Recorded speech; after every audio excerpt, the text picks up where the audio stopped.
নমস্কার সবাইকে। আজকে আমি একটা কেকের রেসিপি শেয়ার করব তোমাদের সাথে। তো আমি আর আমার মামি বানিয়েছিলাম কেকটা। তো ফার্স্টে এখানে লাগছে ডিম, লিকুইড দুধ, সাদা তেল, বেকিং পাউডার, চিনি, নুন। তো এগুলো লাগছে। তো ফার্স্টে আমরা একটা বাটিতে দুধকে গরম করে নেব, তারপর ঠান্ডা করতে রেখে দেবো। তারপর মিক্সারের একটা বাটিতে ডিম, চিনি, সাদা তেল এই তিনটে ভালো করে মিক্স করে নিতে হবে।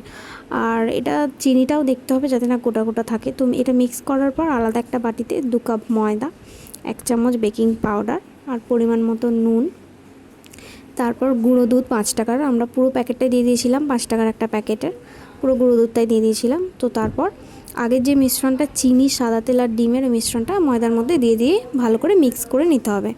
পাতলাও না হয়ে যায় বেশি, আর বেশি না মোটাও থাকে, এটা নিজেদের আন্দাজ মতো বুঝে মিক্সটা করতে হবে। তারপর ঠান্ডা দুধটাও এর মধ্যে দিয়ে দিতে হবে। তারপর কড়াইয়ের মধ্যে আলাদা একটা বাটি রেখে, যে বাটিটা যাতে না টাচ হয় এরকমভাবে রাখতে হবে। তারপর 40 মিনিট রাখার পর আমরা এরকম একটা কেক পেয়েছিলাম, আর কেকটা খুব নরম আর তুলতুলে হয়েছিল। ভিডিওটা ভালো লাগলে অবশ্যই চ্যানেলটা সাবস্ক্রাইব করে দিও, একটা লাইক করে দিও। টাটা।